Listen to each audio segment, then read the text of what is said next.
This is Toby Whithouse, and you're listening to the 20 Megabyte Doctor Who podcast.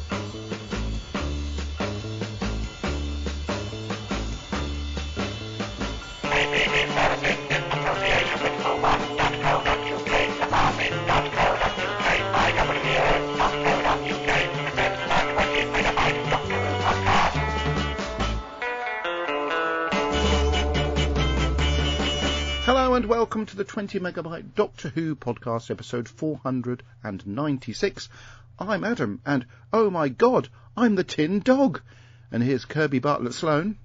Affirmative, Master. And Debbie Melrose. Is that acrylotane?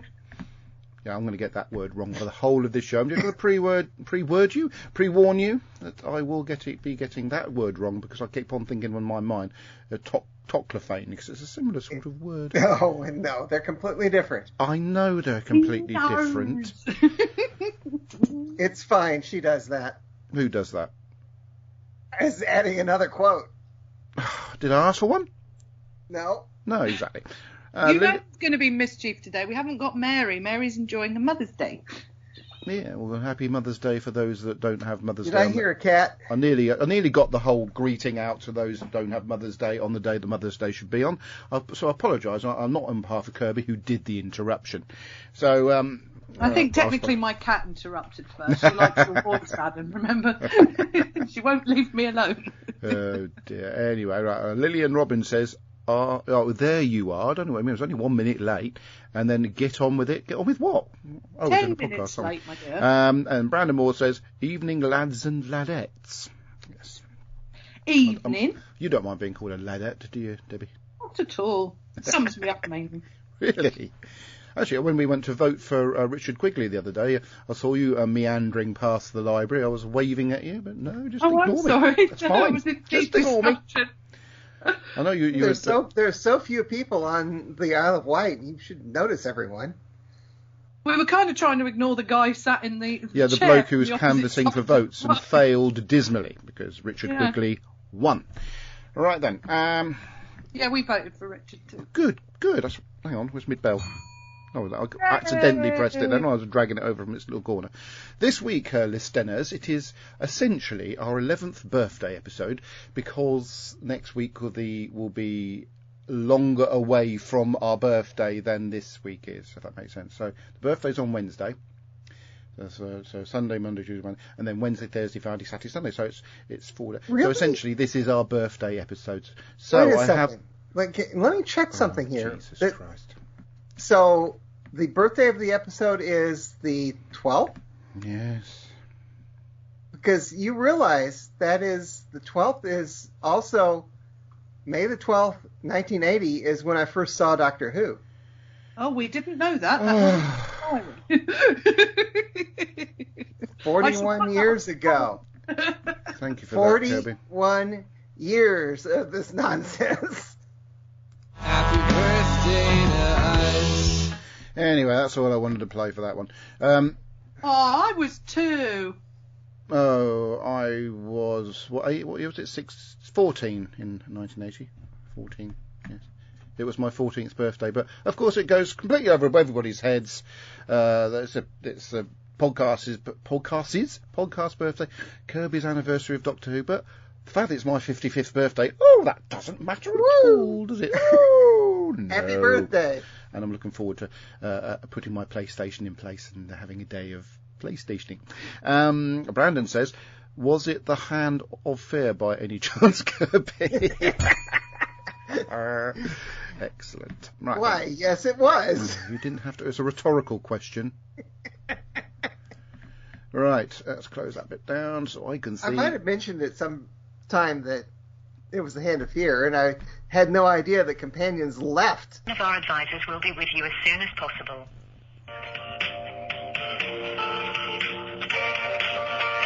Oh, sorry, back again, sorry. Right then. School reunion begins with that bloke from Buffy wandering down the stairs with his sort of, I don't know, he's holding something under his arm. It looks like a cane or something. It's very sort of brigadier, the way his posture is. And he stops by... Oh, Jesus. You got so close to doing a sentence. When I first saw this, I had never seen either Buffy the Vampire Slayer or Merlin. Right.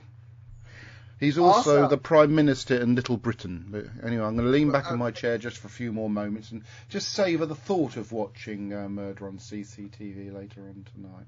I've got Little Britain DVD upstairs, but I've never been able to make it through because somehow someone interrupts you, I suppose. No. Okay. Master. David Tennant on the commentary mentions that the color of the walls in the school, particularly this area, are the exact same puke green that they use for the CSO. Marvellous. So they could have completely wiped out all the walls and put something behind them. Brilliant. Thank you for that.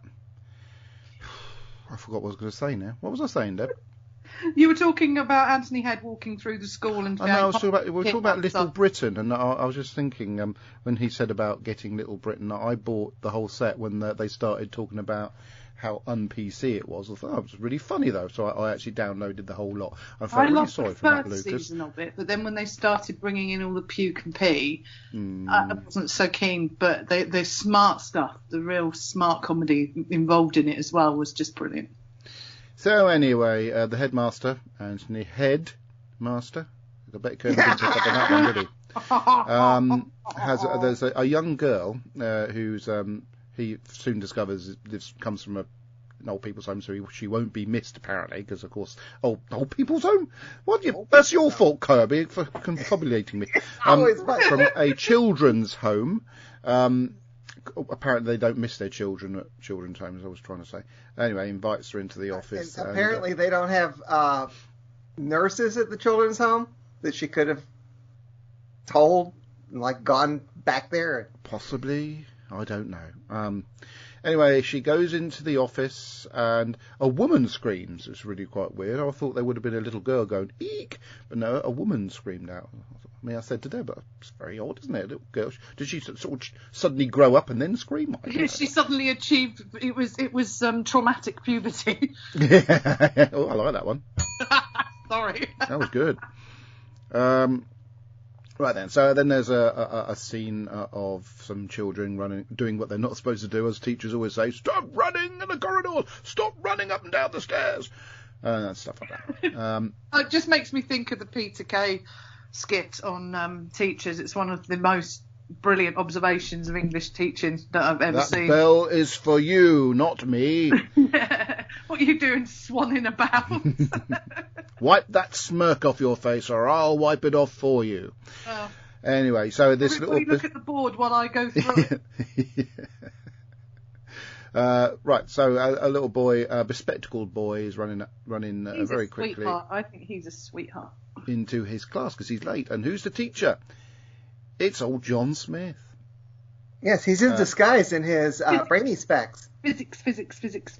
Yes, but it's very good considering he does make a good teacher, and of course he played the teacher in a sketch for the Catherine Tate show. Catherine Tate, yes. And that got reprised quite recently via a Skypey Zoomy sketch which they did together. So. Yeah, I'm sorry that COVID made me miss out on meeting Catherine Tate. I didn't miss out. She was going to be the guest of honor at Con Castorberus. No, I got my picture taken with her at Wales Comic Con a couple of years ago, Kirby. It's up on my wall up there. Oh, sorry. Yeah, so this class, the Doctor is able to show that the kids are a little bit brainier, or one specific kid, a little bit brainier and cleverer Milo. than they should be. Oh, jeez. Then they should be. Yeah, I like that. Then they should be. Yes. Kirby was going to say something. His name was Milo, and they cut out part of the story where the Doctor keeps questioning Milo and burns his brain out, which is why Milo failed that teacher the reference later on. Oh, okay. He's on packed lunch. He won't eat the chips, that's why. It keeps making me hungry this episode. That's not Milo. That's Kenny. Now, Deb and I were watching this, and every time you see how much went into my head. I do apologise. No, we saw that, and obviously with the chips, for one, they do not look like school chips. They look like chip shop chips that they've sort of shipped in and chucked in. They look good. When I watched, great. They look like the best chips you had, even in a chippy. Yeah. When I watched this the other day with Fred, she and I looked at each other and said, as soon as we're finished watching, we're gonna go make some French fries.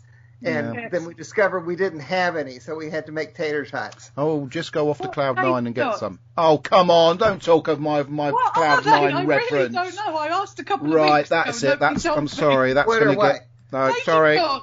It gets one of them talking over my Cloud9 reference.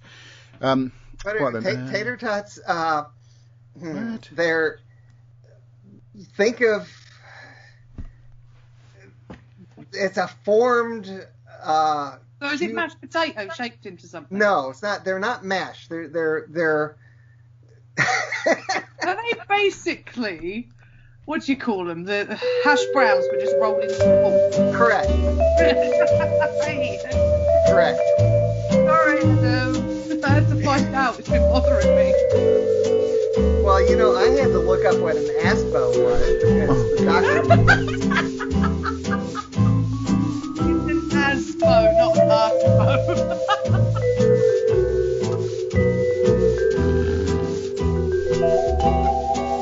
Oh, we're back now, sorry. Right then, yes, so the chips look like the chips you would get from a fish and chip shop. And, of course, we're looking at those chips and thinking, we want some chips. And the chips, we keep driving past that chip shop in Wootton, who do very, very nice chips. Shouldn't really eat them. It's a shame because that chip shop... Hang on! That chip shop down the road, Chip Ahoy, used to do fab chips. Last time we went up, they were a bit too greasy. Yes! How much would a serving of chips be? Because I noticed that Rose pays £2 for a serving. This was filmed in 2006. I think about £2.50. About that, Adam, isn't it? About £2.50? Yeah, something like that. Yeah, about £2. Brandon Moore says, Traumatic Puberty is a great band name. You can have it. Anybody's allowed that one. That's what she said. Right then. Anyway, so back to the chips. So Rose is serving chips and other stuff which you would not, or Jamie Oliver has forced people, the schools, not to serve stuff like this anymore. So this is quite romantic in a way, a romantic thought that children could eat what they blimmin' well wanted at school.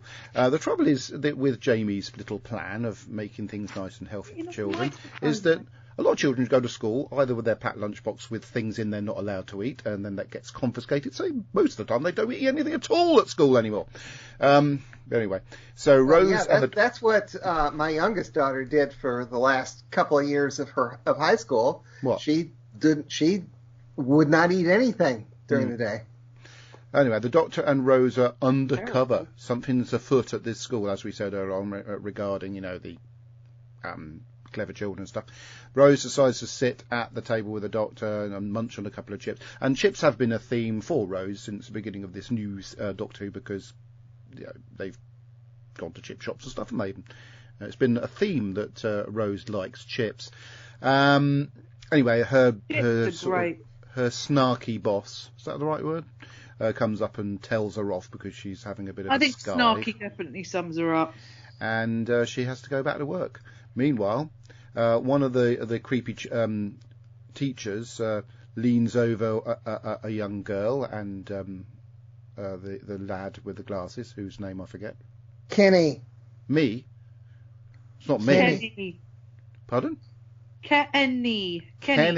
He blew up the school. Oh no, they've killed Kenny.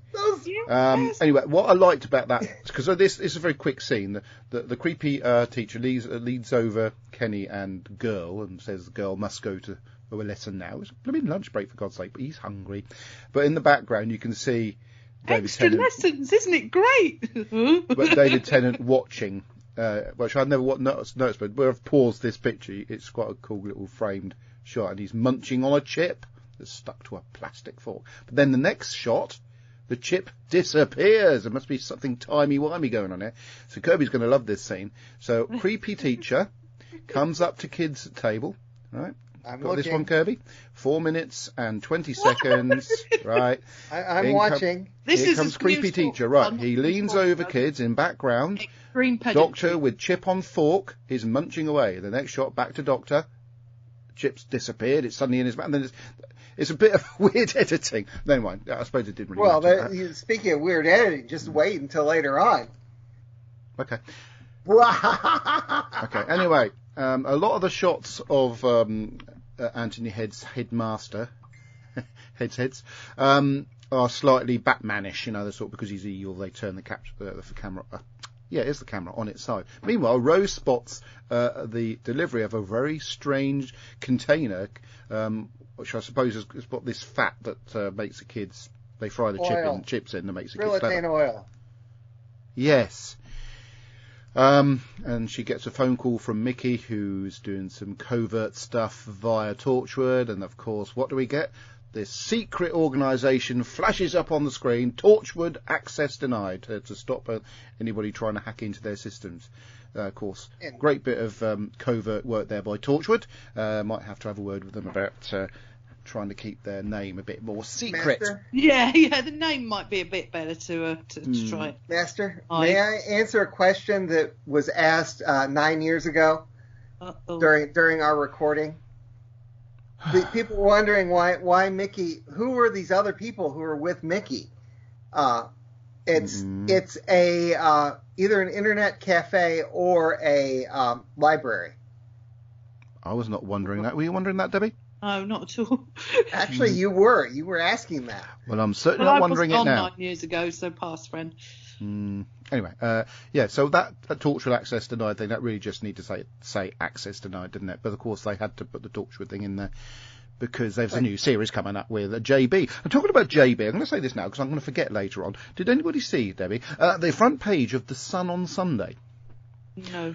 John Barrowman they're saying that John Barrowman must be sacked from ITV because he goes naked backstage. Now, he's always gone naked backstage. It's all sorts of funny stories of him getting his bits out backstage. Yeah, it's been a bit because of what's going on with Noel at the moment. It's suddenly rife or everything about. It's John Barrowman. It's John Barrowman. He gets his willy out. Yes. But, that news even made it here. So it's become a big thing. I know it's become a big thing. No, it's not acceptable behaviour. I do wish Ben was on at that time. Exactly the sort of thing he would do. He'd just stand there with it out, and then he got told off by production, and he stopped doing it. Yes, Leia, it is a big thing, yeah. Oh, dear, that's funny. So I'm just going to retrieve a shoveler. Oh, dear. Come here, Leia. How far in are we, by the way? Well, I'm about 3 metres away from the front door. Where about you? How far in you? You're right down in the basement, aren't you? So we're reviewing. What's that all over your tail, you weirdo? Oh, I don't know. Probably crumbs. Probably ate my dinner a bit too quick. Been in the bar. By the way, Master, have you checked your recording levels? Yes. Anyway, I'm delighted to be able to welcome a certain person who's in a shed, Mr. Ben Shoveler. Oh, his new shed. Hi, Ben. And he's forgot to turn his audio on. Yeah. No, actually. What? Free shed shoveler. He was pretending not to be here. That's exactly what it was. Yeah. It wasn't a case of totally forgetting to turn on the 48-volt thingy button I have to make the microphone work. I did notice your comment that says waiting. Turned my director monitor on or plugged my headphones in. So I was really not ready at all when I said I was. You said you were because you said you were waiting. I was waiting, but that didn't mean I was ready. We should. Oh, never mind.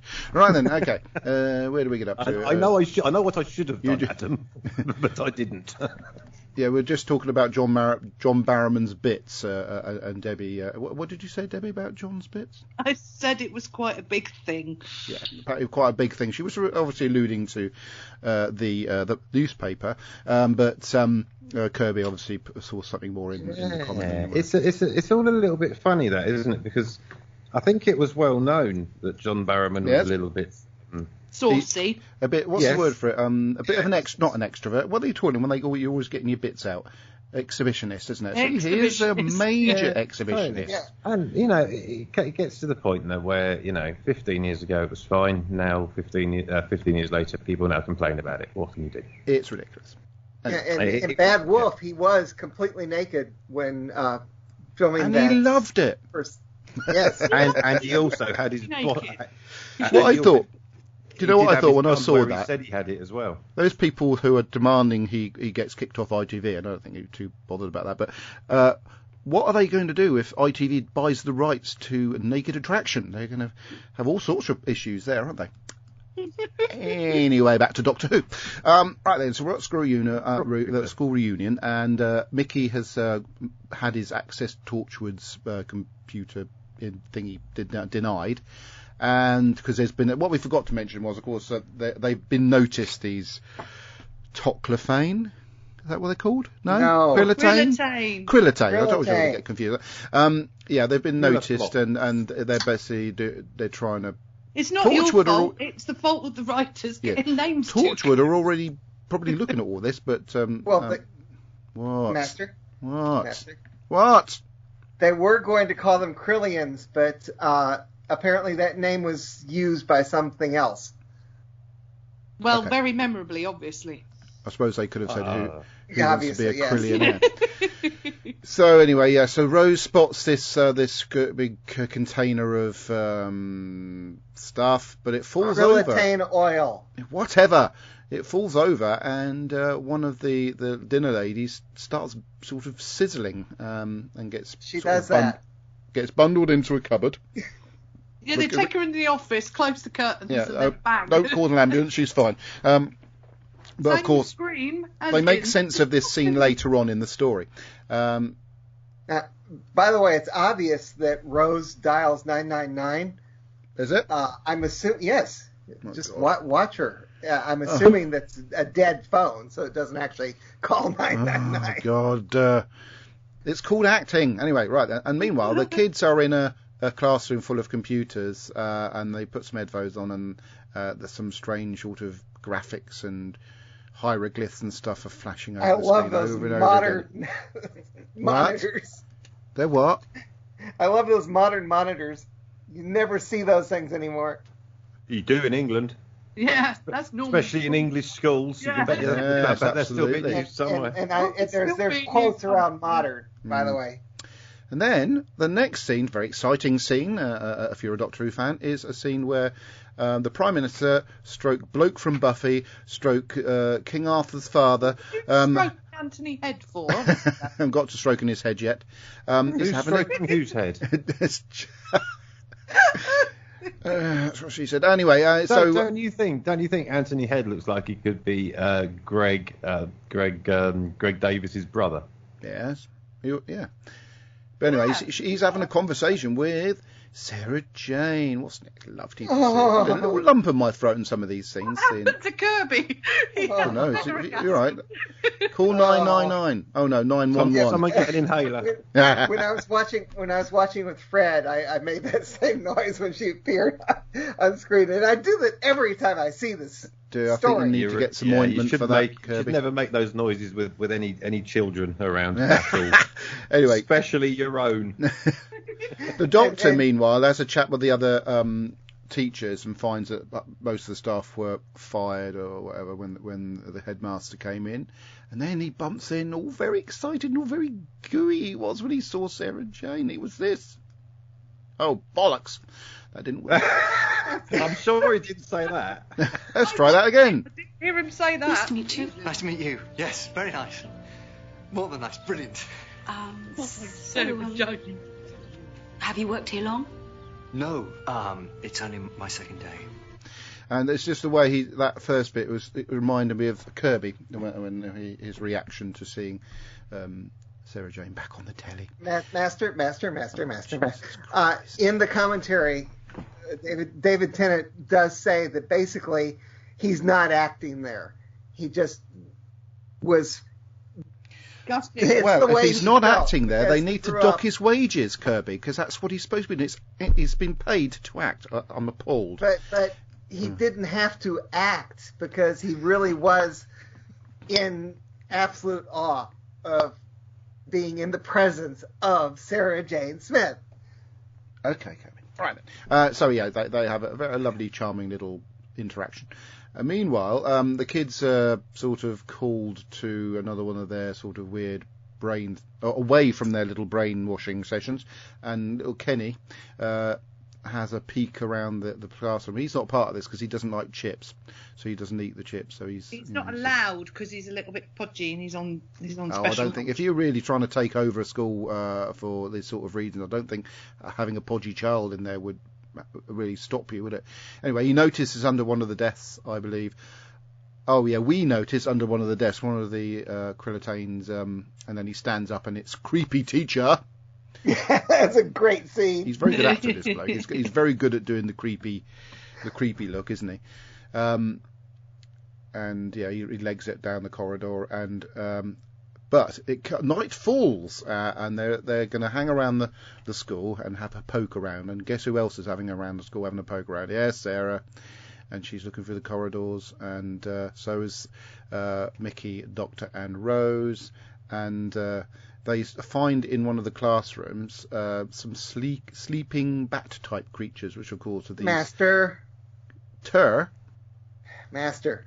What? That's not a classroom. It says clearly headmaster's office. Christ. Whatever. Open the door. However... La. Yes?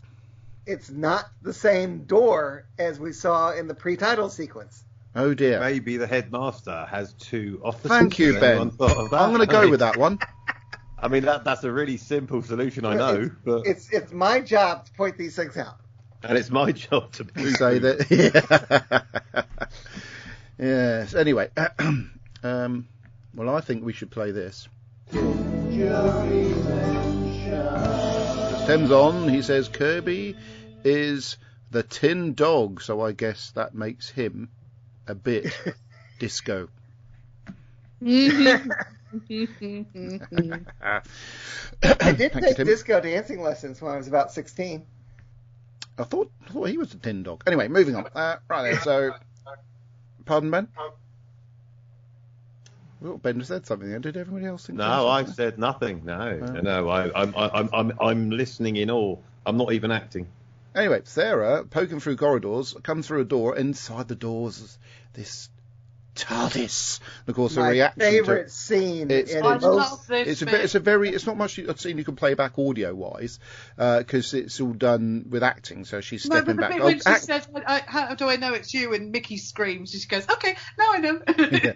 But she's walking back. So camera work on that is really quite cool. She walks back and the camera swings across in front of her to reveal the Doctor lit up beautifully, and almost like an angel in some ways. And then we can play... Like a time angel. I don't know. This scene... They show the filming of that in the Confidential. You're talking over it. Jane. You talked over it.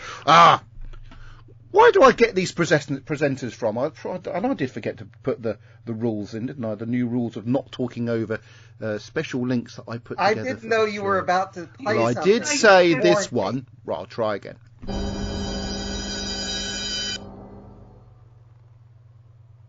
Hello, Sarah Jane. It's you. Oh, Doctor. Oh my God, it's you, isn't it? You've regenerated. Yeah, 6 times since we last met. It's very moving, especially now. Obviously, since what happened to Elizabeth Sladen, it's. I think both me and Deb watched that with a bit of a lump in our throats, and later on there's a few little scenes like this that have a little bit of extra gravitas now. Anyway, it's a lovely scene between the two, and you do get the feeling, even though that Tennant and Sladen have only just met, that they have been old friends for many years. Yes. May I be pedantic? No. 6 times. At first you think, oh yeah, that counts up properly since they last met. Oh, but you forget that she met 5 in the 5 Doctors. Right, okay. Plus, how do you count 4 David Doctors? Tennant was pretending he was being Matt Smith. Plus, there's how do you how do you do the war doctor in there? I'd like to think that when he said half a dozen times, he didn't feel like saying half a dozen minus one or two. I think he's just sort of rounding it to the nearest half dozen. I don't think it really matters. I think Toby was just quickly counting 5, 6, 7, 8, 9, 10. It's a shame we can't get him back on the show. Stop a little bit earlier, because that would have been a really good name for a step song. Well, I'll say if I could get Toby back on the show, you could ask him that question. Just remember to ask him if we do get him back on at some point. You never know. And whatever you do, if we do ever get him back on, then make sure that you don't like accuse him of writing professional fan fiction. Oh, stop it! I've already had him on the show back on. I didn't accuse him. Yeah, Toby's fine. We've had him a couple of times. I beg your pardon? No, I did. That's what he thinks. I did actually speak to Toby about the what I said to Nick, but I can't remember what the answer was. Anyway, then we get this scene, which is always also quite funny. Did you hear that? Who's she? Rose, Sarah Jane Rose. Hi, nice to meet you. You can tell you're getting older. Your assistants are getting younger. the very good band between. This is the point though where they really underline the fact they want romance between Rose and the Doctor. This bit in the whole. Don't you think? Series. Yeah, but I think the whole thing of that falls apart when we've just talked about the Doctor walking up to Sarah Jane Smith like he's in love with her. No, I know, but I'm just saying that this is the whole conversation at the cafe and everything. You know, you leave us. No, I'm not going to leave you. So, I got more of this. It was more of a family thing. He was looking at like a long lost child rather than he was in love with her. I think a lot totally of enamoured, but that is, as you say, David Tennant being absolutely overwhelmed by the fact he's actually acting. Well, I know there's a bit of that. Yeah. But I just got the feeling that. A lot of the Doctor's long-term companions over the years, he obviously has a great bond with them, and he's a bit in awe of humans and humans that have got the talents or the qualities that his companions have. Makes him very, very proud, and that's what I got of that. I didn't get a romantic connection. I think there might have been a hint of it the other way round in the way Sarah was sort of bemoaning being left behind and never another visit. But like Kirby said, there was an interaction in the Five Doctors after. Of course, she didn't get to see the Fourth Doctor in that, but she did get to see the Fifth Doctor, and she could perhaps have asked the Fifth Doctor at the time, but Terence Dix is probably not interested in putting that sort of claptrap into Doctor Who in those days. She also, I'm trying to remember who she was with in Dimensions in Time, but I am trying to forget about it, Dimensions in Time. Okay, well, why mention it then? John Pertwee.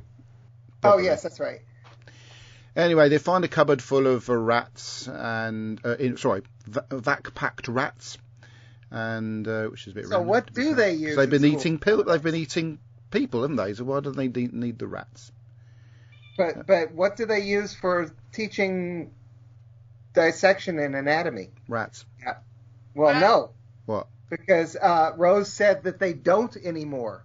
Well, I did dissection on a couple of eyes of things and a heart. Yeah, but that was back in the 1980s, wasn't it, Debbie? No, that was in the 1990s. I didn't leave school till 1995, darling.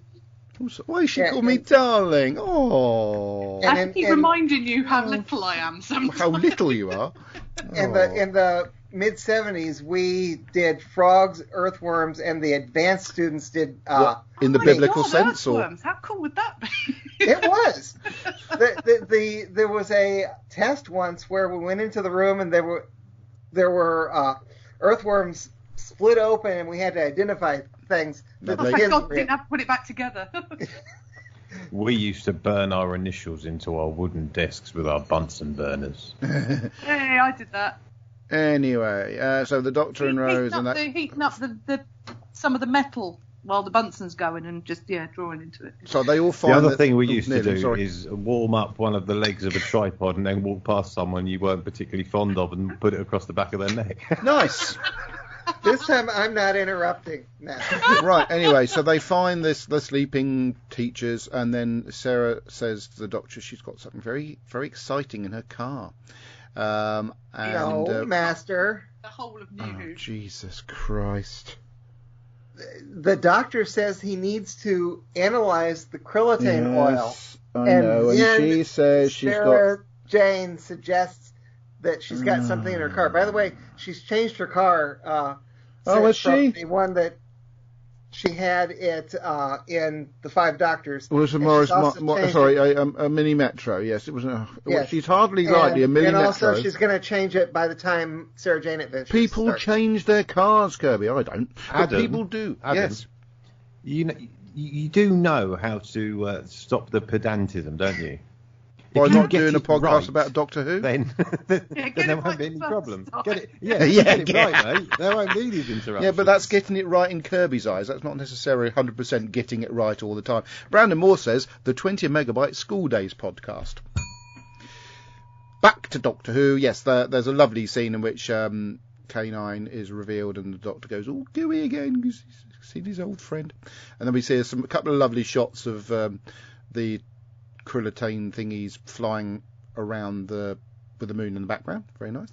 Then they go to a cafe while the Doctor fixes Canine. The krillitane won't go to a cafe?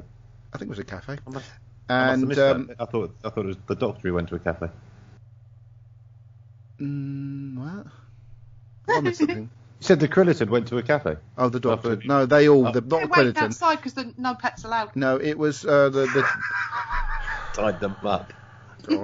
Sarah, Billy, I need called her. What's her name again? Rose. Rose, that's it. And Nikki and whatever, Doctor-y.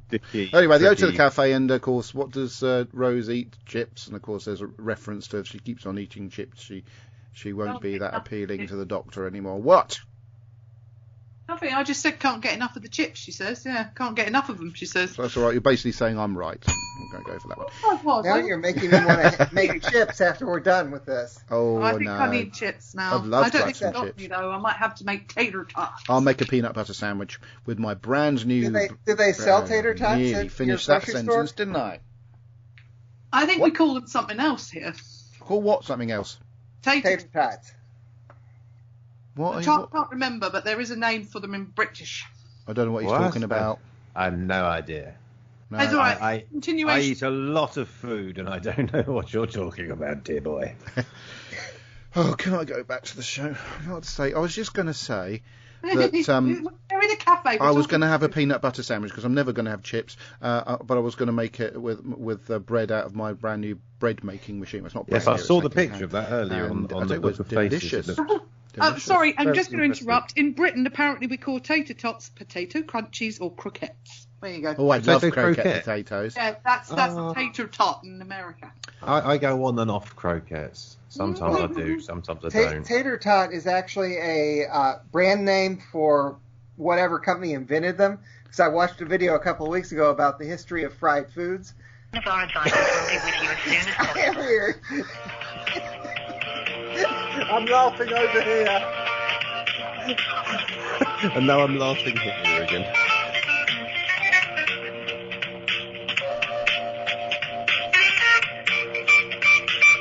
Are we back yet? Oh, sorry. Up. You're just going up the list. So they're not always called. You don't always call by tater tots, although everyone refers to them as that.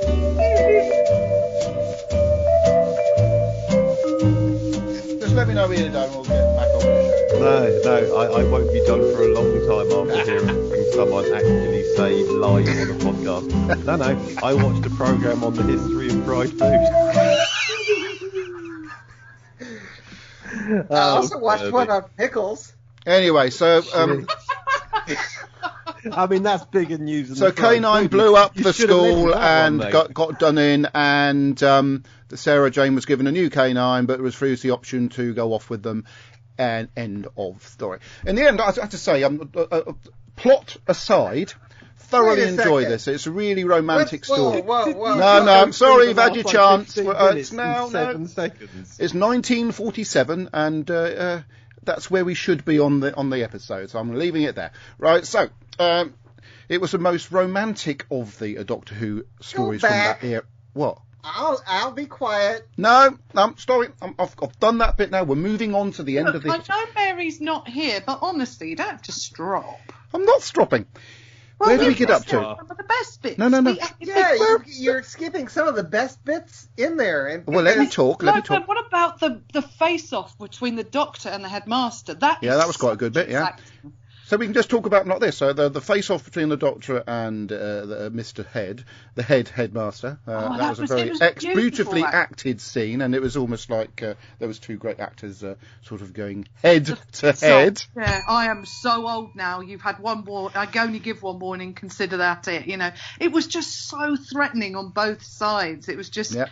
Beautifully acting, no one giving an inch, and across the pool like that, the shot of it. Yeah, it was beautifully filmed. That was just the best scene in the whole of this. Yep. Of course, the scene with Mickey and when he gets Canine to wake up, and the Canine says, "We are in a car," because the poor little boy Kenny is knocking at the door. He can't get out, so they drive the car quite safely through the glass windows of the door so I've got escape. So many pedantic things I can say, and I'm afraid to say them. Oh dear. And of course that he goes up also into the school and unplugs all the computers. I found quite interesting about that there was only one plug that was firing up all these computers. I thought there would have been a slight health and safety issue with the one plug. Anyway, you can definitely run a room full of computers off one socket. Definitely. Yeah, sure. Master. What? Hello? Make this a good one, Kirby. You see, Kirby, hold on. Before you start, Kirby, let me just lay it out for you, right? You're at the bottom of the ninth, okay? 2 out. It's 3 balls, 3 strikes. I'm upset that... Bases are loaded, Kirby. Bases are loaded. And this is the final pitch of the game. You better go out swimming, boy. I'm sorry that something happened to upset Master that I'm not we're not doing this normally. I'm just moving on. I wish we could continue. Anyway, one of my favorite discontinuities is in that scene where Mickey... You see all the children tapping away crazily at their keyboards, and they've all got the headphones on. Yeah.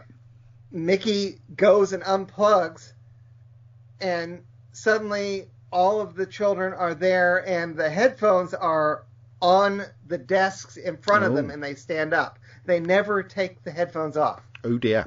Oh well. No, that would have been really quite funny if they hadn't and then got told to run. Oh, no, because obviously if they had stood up with headphones on, then you'd have had 5 minutes of them going, "Oh, it's all caught around my chair." Yeah, exactly. That's what I meant. They all should have done that. Would have been brilliant. Most of them getting flicked backwards because they're still attached. Also. Also. Oh, hold on. Are you talking Japanese to me? Hustle! Yeah. Second. Yeah, I think it's time for the spare. Spare what? What spare? The spare. Here comes the pinch hitter. Oh, hang on, Shane. I've got a piece of music for this. Kirby. Take me out to the ball game. I love baseball, by the way. That's fine. Who's your team? Kirby. Brilliant. I gave you a perfect introduction where there. the host refuses to talk about the Doctor Who episode. Oh, God. Because someone keeps on interrupting him with facts about the Doctor Who episode. If I catch a game on, I watch it because it's on like really late at night some nights. But I don't actually. What's this got to do with it? What have we been just doing to Kirby for the last 5 years? Hi, welcome to the 20 Megabyte Baseball Podcast. I'm Chuck Ballinger, and with me today is Felicity No Base. Hi, Felicity. Oh no! Stop it! You're upsetting Kirby. I've just had a message come through. Having a strop. Oh, I just did that introduction to him, and he's put himself on mute. I know. He put himself on mute the second you started introducing. And my canine's nose has gone funny. Kirby, come back. Oh well. Kirby, come back. I'm getting all hot and bothered now. Where do we? I'm going to redo that. Hopefully he'll switch his mute off, and I'll redo his introduction to. No, Adam, what you've done is you've completely thrown the order of things. No, I haven't. Kirby's taking it personally, which he really shouldn't. Kirby, please come back on. And yeah, Kirby, come back. All I did was I was introduced his the next thing he was going to say. Where did we get up to actually? We were talking about the good things that happened in the show. We were talking about the Kirby was pointing out the bad continuity with the kids all having their... Yes, but that's at the end. Ben and I were running off with the idea of them getting all tangled up. But that's at the end. Yes, but then you were going to... missing all sorts of great scenes. Yes, well, we're going to run over the great scenes. Probably in that car that Sarah Jane is on. Well, there's the scene where Rose and Sarah Jane are finally make up. Yes. Because they try and outdo each other with their the Loch Ness adventures. Monster. The Daleks. Yeah. The Emperor. Yeah, that was. There was a few other things she could have mentioned, but it was a really good scene, and a scene put in specifically for the fun of Doctor Who fans. And with David Tennant having to make them laugh off screen, and apparently came on with a really badly drawn on moustache, and that was enough to cause riots. Yes. Okay. And then John Barrowman turns up with no crown. I'm not the only person who could come up with these pedants. I was going to say what Debbie just said. Oh, Dad, now you got what you've gone and done. I'm apprentice pedant. Thank you very much. What else we got? There's a scene where obviously Canine is going to die, and the Doctor says goodbye to him. Was quite sad. And also the reference that the headmaster shoot the tinny doggy thing, or he says the shooty doggy thing, or something like that, which is quite good. The shooty tin dog or something like that. No, yeah. He said the shooty doggy thing. Mm-hmm. Of course, his batteries went flat quite quickly. But they and notice that the Doctor says good dog, and the headmaster says bad dog. Yes.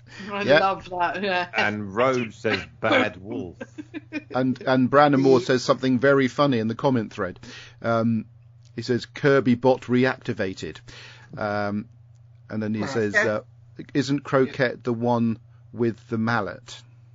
No, that's Timmy. Oh, right. Okay.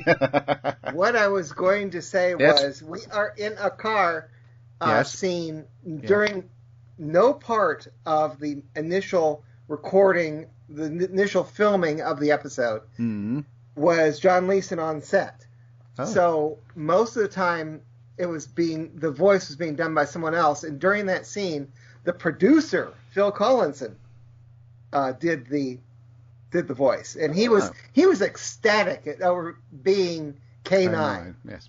Did he do the Canine voice, or his attempt at the Canine voice, or did he just read the lines in his normal voice? Sort of. Ben interviewed John Leeson at FantasyCon, didn't you, Ben? Would that be a bit like, the real Darth Vader voice without James Earl Jones? Well, yeah. But, that's what Dave Prowse did. Where did we get up to? That's Van Gogh. Van Gogh. That was Darth Vader, by the way, just not the right one. I had to ask if we needed to call an ambulance. I think maybe you should be wearing a face mask while doing that particular sound. Angel Jones.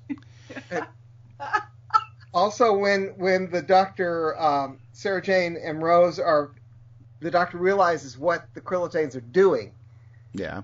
That bit, yes. Rose has this great thing where she says the universe has to move forward. No, that's Sarah Jane. It's Sarah Jane. I said Sarah Jane. No, you said Rose. Oh, I'm sorry. That's all right. I'm being a pedant. I've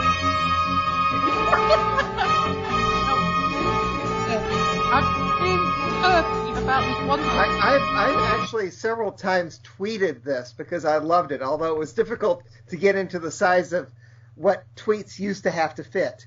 The universe has to move forward. Pain and loss, they define us as much as happiness or love. Whether it's a world or a relationship, everything has its time, and everything ends. Oh dear. That's very good, because he could just have everything and have everybody back. But yeah, it's great just to sum it up and basically say it would be wrong to go back and move forward. So what? No, but Master, may I be pedantic? Oh, of course. God's sake. Rose complains that the Doctor... doubt it, Kirby. Rose complains that the Doctor leaves his companions behind after a while, but in fact, out of 32 companions up to this point, only 4 have been left behind. I love Adam, Yes, Captain Jack, Susan, and Sarah Jane. The rest either died, were separated due to circumstances beyond his control, had their memories erased, or decided to leave on their own. Yeah. How many died? Katerina, Sarah Keenum, Adric, and Chameleon. Why did you have to ask him that question? God's sake. I'm sure it's 4, but can Kirby confirm? Why did I ask that question? Because this is a Doctor Who podcast. Yeah, but it's not about the blooming episode we're talking about. Are you surprised that I had the answer? No.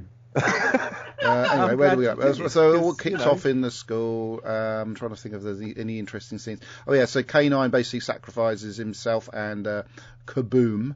Of course, when he goes kaboom, because they've moved all these canisters into the hall, and all the bats they don't like it. It burns them, and because of the way they keep sort of changing themselves so quickly to different forms and stuff, because they haven't had wings for long apparently. And so the big boom fries the krillitanes. And it's fun to see them film that. It's in the Confidential. You can see them filming where they all get covered in splatter. Of course, we get the goodbye scene, which is essentially a hello scene, because Sarah goes into the TARDIS and sort of has a look around and is invited to go with them. That would have been just for one episode. Maybe. Just a couple of rides would have been good. That's what she said. Pardon? But anyway, she turns it down because she's got a new series to film. Kirby. The TARDIS needs a Smith. Yes, that was a good line. But she turns it down because she needs to film a new series. No, they didn't have it. Smith. Oh, come on, Kirby. They've just introduced a new Canine. I think they must have known there was a chance they might have been a spin-off. Back then, because they'd already started filming it, hadn't they? No. Ooh. No, it was the success of this particular story which made them decide to. Yeah, but they were kind of hoping for it anyway. They were hoping, but no. Went to all that expense making a new K9. Right, then we have actually got through. I don't think there's anything else to talk about because I've just skipped back through the stuff you wouldn't let me talk about earlier. And now I can say what. I'm not the one that stopped you. Stop it, guys. All right, this is one of my favourite stories. Yes, it's got little stupid continuity I had something to say errors, about but who that cares? last scene. What? I had something to say about that last scene, but you didn't let me. Oh, quickly, for goodness sake. Well, the K9 that they used for most of this episode was specifically constructed for this episode, but the K9 at the end is the actual one from the day. The guy who owned it was called up. He said, and they said, "Can you get to Wales tomorrow morning at 8 o'clock?" And he did. Matt Irving or something like that. Matt Irving, yes. Thank you. He was the technical guru of Doctor Who in the classic era. Right. Anyway, I'll make it quick. I loved it. Right, Kirby, what did you think? I loved it. Kirby, what did you think? It's one of my favorite stories of all time. Okay, Debbie, what did you think? I really like this one. Good, right. Ben, what did you think? I thought it was a load of crap. Now, you know what you need to do, Master? You need to do the ba-ba-ba and edit in Mary saying that she completely hated it. Did she? I don't know. No. Brandon Moore says... She wasn't on with us 9 years ago. Oh, she wasn't. I was going to say, what did she say? Oh, okay. Before her time as well as my time. Wow. Brandon Moore says, in the last scene... It was... sorry, Brandon. I'd like to tell everybody what you wanted to say, but I'm not allowed, obviously, so carry on. Oh, it's gone quiet again. This is very... what's the word? Inhospitable. No, that's not it. Unpredictable. That's for when I can actually say stuff and when I can't on this particular show. I'll mute myself. Pardon? No! Oh, for God's sake! Right, let me... Before, can we just wait until there's an opportunity to speak? I'd like to list one of our listeners to say something, and it is this. In the last scene, you can also see a random woman watching Sarah and Canine walk away at the far right of the screen. Yeah, I think it was just somebody got caught in the photography because they were obviously doing it in a public park. Yeah, fan fiction writers can actually write a story about that woman. That's true. Yes, right. Kirby. He put himself on mute because he's sulking again. Oh, again, I've been talking. And I forgot I was on mute. Have you watched any decent documentaries since you've been on mute? How long were you talking for? I was commenting about things like you were just talking about. For instance, I've never noticed the thing about the woman watching her, and I had just turned off the video, so I can't look at it now to see that. Well, that's interesting, because I'd only just noticed the doctor in the background eating and not eating a chip stuff going on. So, yeah. I kind of disagree with you on what the continuity you're seeing there, but that's just me. It's not as blatant as what you're saying about the headphones. But anyway, yes, this is one of my favourites. It's one of those stories which, for me, is one of the Doctor would call a fixed sort of point in time. That it's one of those really important milestone episodes that changes the history of the show in some ways. 'Cause obviously, we got the spin-off of the Sarah Jane Adventures. I know they're trying to create a spin-off of Torchwood, but that was something they really wanted to do. But the Sarah Jane Adventures, it came out of this wonderful character, Sarah Jane Smith, and of course we don't see much of Canine in Sarah Jane Adventures, but she is just wonderful and quite deservedly got her own show over it, and it's just sad because that show could have gone on and on and on. But if you don't know Doctor Who and you're watching this, you won't know. I mean, these people obviously jumped on the bandwagon when New Who came out. They weren't the slightest bit interested in classic Who, and you get this character who I think a lot of young people fell in love with because Sarah Jane Adventures was exceptionally popular, and even now Isabella talks about it with great affection because it was that good, and that would have hopefully stirred up a bit of interest for people to go and see her adventures with the Doctor from the classic era. Now, I think it did in some way, and it would have done all the good, all the power of good for Doctor Who as a franchise. But yes, it's just wonderful. It's wonderful, lovely, charming, funny. It's just got everything. It's a slightly melodramatic and pantomime element with the Headmaster in some ways, but it's just so good. It's almost perfect Doctor Who for me. Yes, Kirby. When last time we spoke about this, when we had Sandro on, yeah, one of the couple of times that he was on, and he saw this one and had no idea who Sarah Jane was, so he deliberately went out to find out more, and that's apparently what hooked him into watching the old ones. Yeah, the desire to know what is going on. So, are all you guys on the same book in regards to? Do you feel this is as important an episode as I feel? Absolutely. No, I think you've gone a bit far. Do you? Yeah, I do. I mean, it was. I think it was very self-indulgent, actually. To a degree, that's first off this new era, though, isn't it? To a degree, I think to a degree, a massive degree.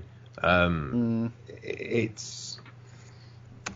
It's all, yeah, I mean, I say, yeah, it's just very self-indulgent. Doctor Who fans will love it because it's very Doctor Who-y. But I think if you weren't so aware of Sarah Jane, then yeah, it's a great character, obviously, it's weak, but that's because you know the character. And yeah, some people would have gone out and had a look, some people would have watched Sarah Jane Adventures, some people would have never seen the character until the finales, obviously. That's a spoiler, sorry.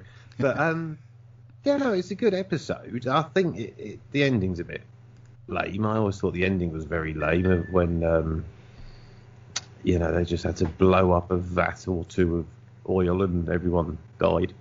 It's a bit quick. Well, all right, you blew up the school. But Kenny blew up the school. He got the credit for it. It was Canine. 1975, so, I mean. I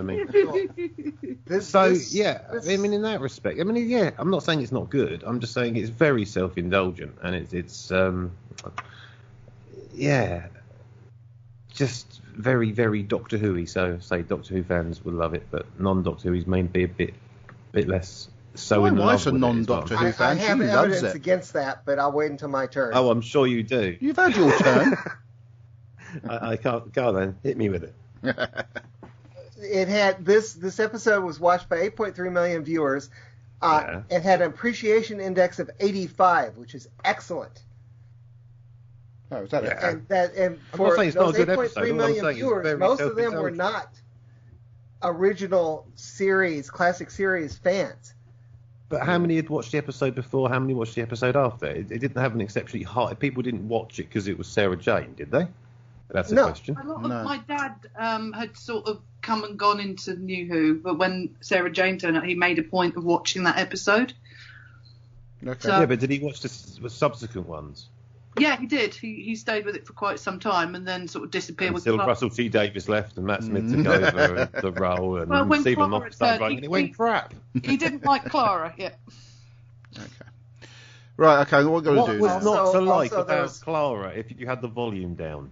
Oh, she's beautiful. I've got my picture taken with her. Exactly. Right then, Master, what? this episode was taken off the air in Australia Why? after a student rebel detonated a bomb in a Oh my classroom, killing God. 5 students. That's ironic, considering the new Canine series went to Australia.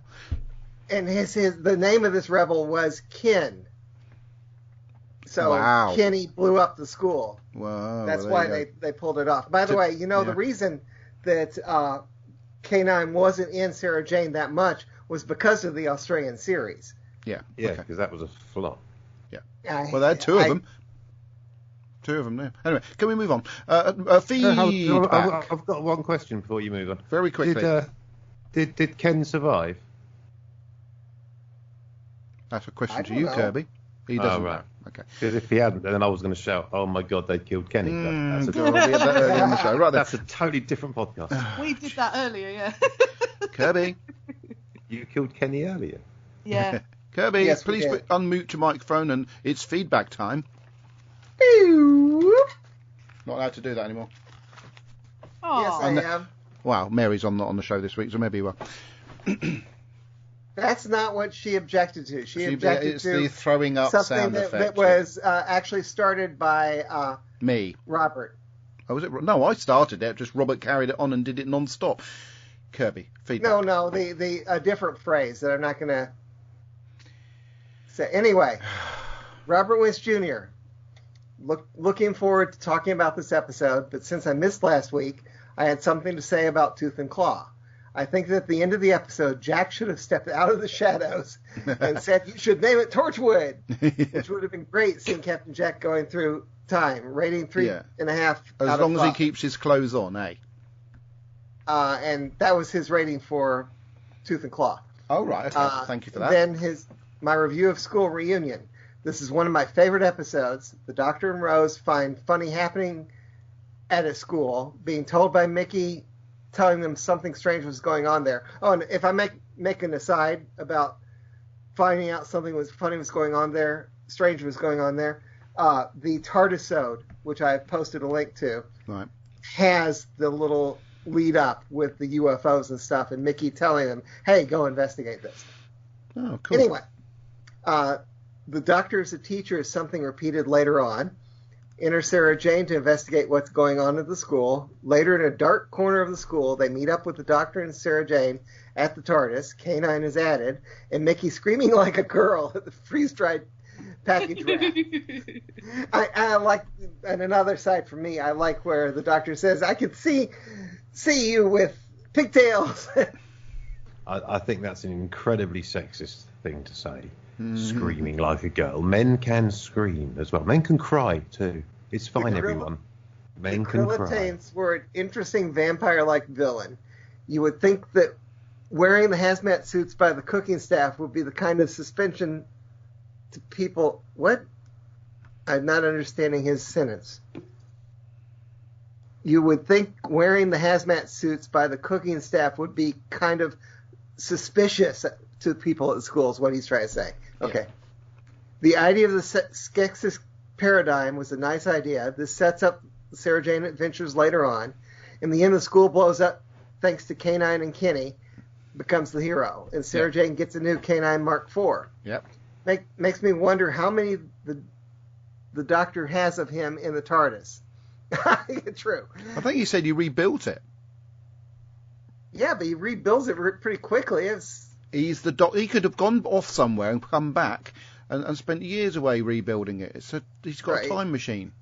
He hadn't aged. He does? He looked exactly the same. Not the perfect episode, but one of the best. Great to see Anthony Head as the headmaster.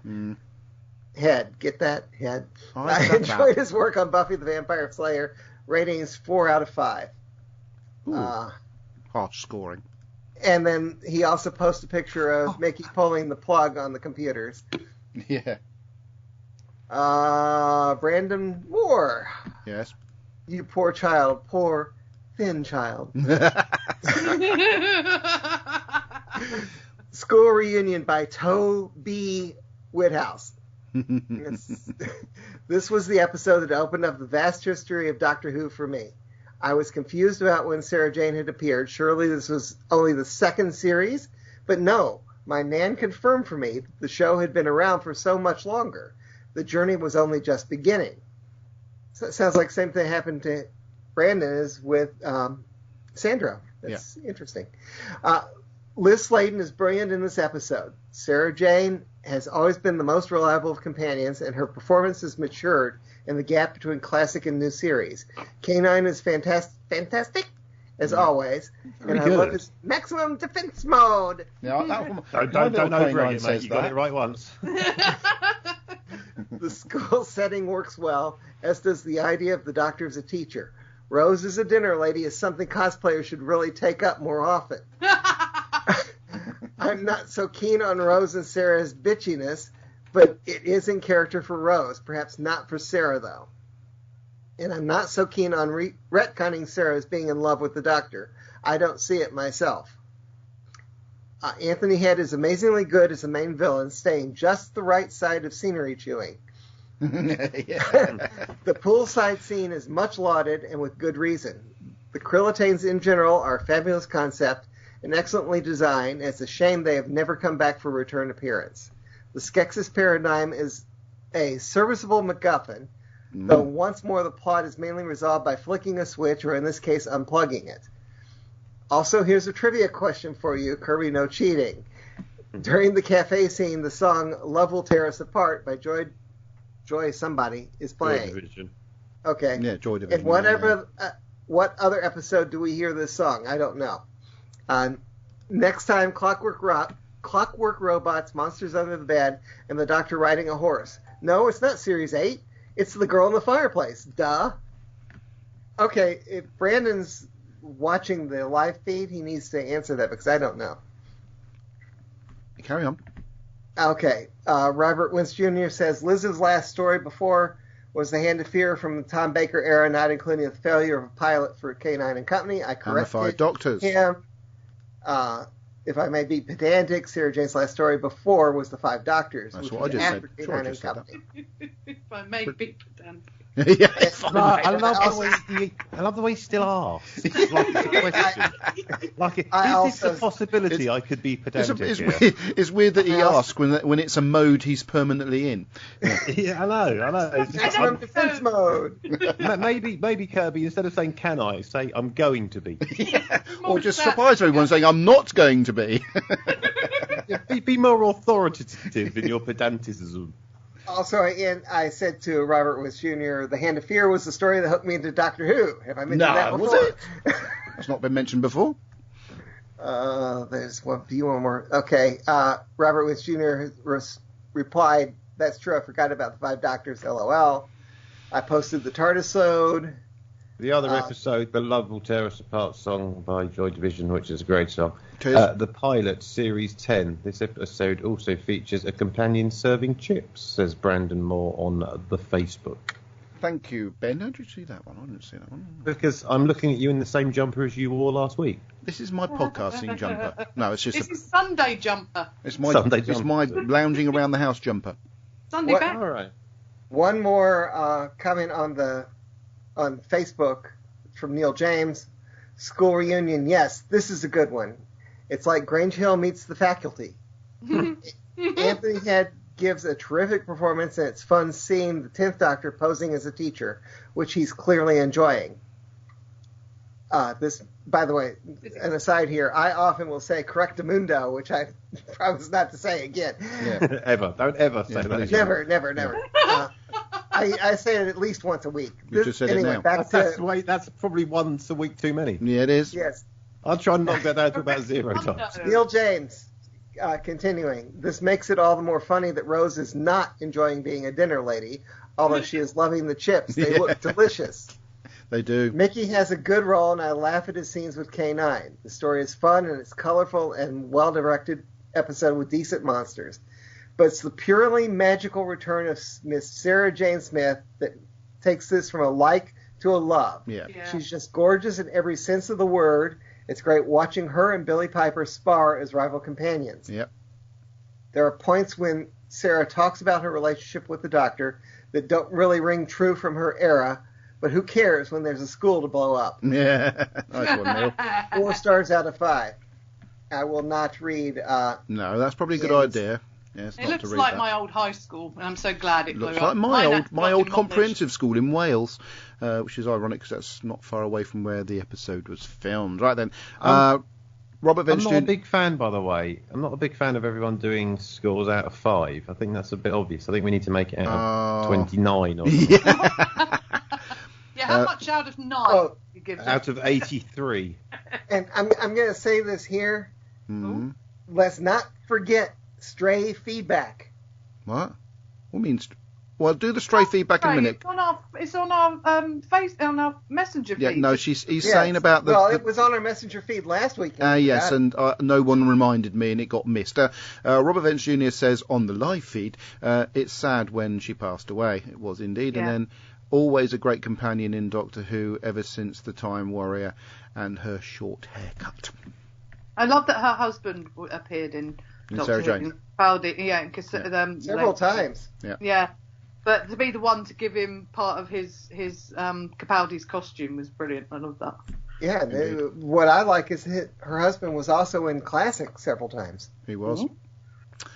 Right, so is that it for... do you want to do the feedback that you mentioned on the... Do I want to go Roberts? Back and... No, not the previous week's one. I think we probably... Not the previous week, but we didn't read it. Okay, right. Okay, Debbie, do you have access? I'll do the previous week. You do the previous week, and Kirby can do the current one. Yeah. Before you all do that, I'm going to do this. What? That's what Kirby used to do. Well, Let's carry on. I did it, but I was muted when I did it. Oh, Does that mean I'm going to become pedantic in later life if I'm now doing what Kirby's doing? Yes. Okay, great. I look forward to that. I found the review for last week. Go on, Master. Okay. So this is obviously Tooth and Claw. My feedback: the Muppet movie. I love the Muppet movie. Now this is a good example of an historical and one that's entertaining. While it isn't unhistorical in the older sense, it uses the setting as just a time and place to tell a story.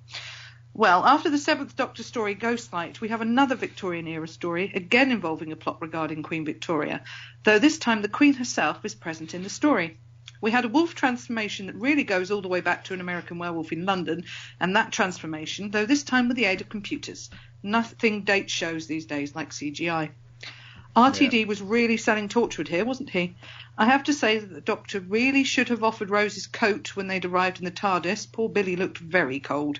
And something I really like about the story is that it's the TARDIS team arriving, getting involved in an adventure, solving things and leaving. We are amused. Love that humour about Rose trying to get the Queen to say we are not amused. I didn't enjoy that aspect of it. I did. Say that I enjoyed the episode a lot more this time around, as it's just a fun little romp. Something that's missing from Doctor Who these days. Oh, and I shall insist on being called Sir Robert now, thank you. Why? I hope that I can join you all next week. Bye. Why Sir Robert? Because that's the name of the wife, isn't it? Sir Robert? Okay, if you say so. No, she knights the Doctor, so Doctor... Oh, that's right. Yeah, I'd forgotten already. Go on then, Kirby, you've got the next bit. This week, yeah. Okay. Sir Robert says, I'm having to miss as well. I still have the nurse come into my... probably I should skip all that. Yeah, just get to the feedback, my love. Yeah, that would be Where is good. it? Yeah. Wait, where is it? What? I don't know. Oh, there it is. Yeah, I'll be absent, but here's my feedback. Grief. Sarah Jane Smith is back. I have mixed views on this story. On the one hand, it's lovely to see Liz Sladen back in the role, but on the other, they shoehorn in a lot of crap. While the plot is a bit simplistic, it is refreshing to see a standard adventure type scenario. Though it is odd to see the Doctor and Rose already set up at the school. Oh, and we also got Canine back. I don't think Sarah got the best writing. I fight with how she used to be. Huh? Sounds like you didn't get the best writing of the way you're reading it. Yeah. It says it fight with how she used to be. That's a quote. Oh. Okay. She wasn't really angry when the Doctor left her. I don't think she was expecting him to return to whisk her away. The thing I really hate was the adding jealousy when Sarah and Rose met. Neat. Yeah. Hi. The show makes it out, as Mickey even mentioned it, the current girl in the X. Yes, that's true. Yeah, I about like that, that line, though. I do too. I love And the way also Mickey it takes plays Mickey out of the into that Doctor as stupid well. plot of Rose and the Doctor having feelings for one another. The Doctor's an alien, yet he's made to be like just another human man. Grr! And having Rose and Sarah at loggerheads with one another. Why does the show feel the need to make that initial friction? Oh, that's right, because RTD wants his stupid Rose fancies the Doctor crappy plot. Blah! I just know I'm going to hate that romance subplot more as the series goes on. You see, Robert and I are the same person, but just come on at the same time because it causes a paradox. Yes. I would have enjoyed it a lot more if they had done away with the friction and jealousy business. Still, it was lovely to have Sarah and Canine back. Take care, good night, and Scarecrow. Oh, thank you. Oh, Robert. Right. Damn it. What? He said Scarecrow, I can't say it now. Right then, so now I can move on to the next bit. He's responding to me a little bit later. Is he now? Got this audio feedback. Well, good afternoon, 20 megabytes. Oh, Andy, what on earth? We haven't got this audio. Checked your recording levels? Well, yeah, I mean last week it was perfect, but now he's made me have to fuss now. Last week? You've got to check it every time, sir. Well, no, I can't check his audio levels. It's on an email. You can check it before we start recording. I'm too busy. No, don't give me I'm too busy. That's that's the one I'm sticking with. It's a very it's number one in Reese Parton's book of excuses, and I always stick to it. I'll never deviate from the I am busy. Do not deviate. What kind of impression do you think that gives to our dedicated listenership? I'll tell you what, it gives the impression that a hard-working person who really hasn't got time to do a podcast on a Sunday evening because he should be doing other things does a podcast. Some people might get the Sunday impression evening. that, the leader of the podcast crew can't be asked. I mean, that's just something. No, I just like to rely on my listeners who should know better. Considering earlier you didn't want to finish talking about an episode that we're actually meant to be talking about. We did finish talking about that. I just fast-forwarded a bit. No, it was what it was like, Adam. It was like you'd mentioned that you were going to make yourself a peanut butter sandwich just before that, and it was like that just consumed you. Just wanted to finish. No, I mean to consume the peanut butter sandwich, actually, Ben, so you got that completely round the wrong way. But because I've now got to do some background audio editing, we can now move on to the next piece of feedback. So we're not going to hear him at all? Yes, what did I just say? I've got to do some background audio editing so as we can hear it. And in the meantime, Debbie Melrose has some blurb. I'm sending our feedback a bit early due to being on the road during the next 2 Sunday podcasts. We will have to listen to the podcast on its release. The Doctor and Rose are working at a school in London that in the last 3 months has achieved an outstanding record. This is 3 months after a lot of UFO activity in the area of the school. This has also attracted an investigative journalist called Sarah Jane Smith. Sarah Jane is introduced by the Nescafe man, Buffy's friend, headmaster, to the school staff, one of which is the Doctor. He gushes and shows that he recognises Sarah Jane, but she doesn't recognise him. While checking out the school at night, Sarah Jane hears a howling noise and enters a cleaner's room, only to find a blue police box. On leaving the room, she bumps into the Doctor and he greets her, then meets up with Rose and Mickey, the Missus and the Ex. Yes. They find the school is haunted by strange bat-like creatures. Rose discovers the true meaning of being a Time Lord's companion. Yep. Canine Mark III is back, then blown up, then upgraded to Mark IV, ready to appear in spin-off The Sarah Jane Adventures. The kids like that Kenny blew up the school. They do. We both enjoyed this story as well. Next week, the lovely Sophie is Madame Pompadour. Yeah. Stay safe and well, Linda and Terry Miles. Thank you, Linda and Terry Miles. Isn't it nice we had to do a synopsis on the story without getting interrupted at all? Anyway, due to my genius ability to do jiggery-pokery to audio files, here's Andy Nunny. Well, good afternoon, 20 megabytes. It's Andy Nunny here. It's Sunday afternoon. It's about 10 to 1 in the afternoon. I'm having a nice bowl of yoghurt and muesli. Before taking Storm again off to National Trust Place and then to Missy Church. Second I recorded this, because I recorded it, closed down Dusty and didn't click save. And before anyone says, no, I have not had a drink. Oh, by the way, I've actually been catching up some of the back catalogue, and I recently listened to the Five Doctors and Scream the Shouker. Well, am I ever going to live down the fact that I said... If people would do their audio properly, I wouldn't have these blimmin' issues. And no, Andy, you're never going to live down the fact you fell asleep. Have you not got some sort of audio editing software there where you can check the levels? Well, I was trying to check the levels, but sadly, it went funny in the middle of me playing it back. Sorry, no, Andy, no. But no, like, get it. What? Have you not got something free, like I think it's called Audacity or something, where No, you can like, I've open got it up as a it's waveform called and see what Adobe it looks Audition. like? Adobe Well, that's Audition. even better. That's like a professional one, Adam. What are you doing with that? I'm doing that, but sadly, in the middle of playing it, I tried to sort of move the levels up, and it went too far, and then it wouldn't let me turn it back down again. Right, let's try that again. This is great stuff, isn't it? Yes. Was that the right answer? Well, I will reiterate that the last few weeks, Andy's audio has been absolutely bang on, correct levels and everything. For some reason, he's decided to have his iPad in the other room while doing this particular audio.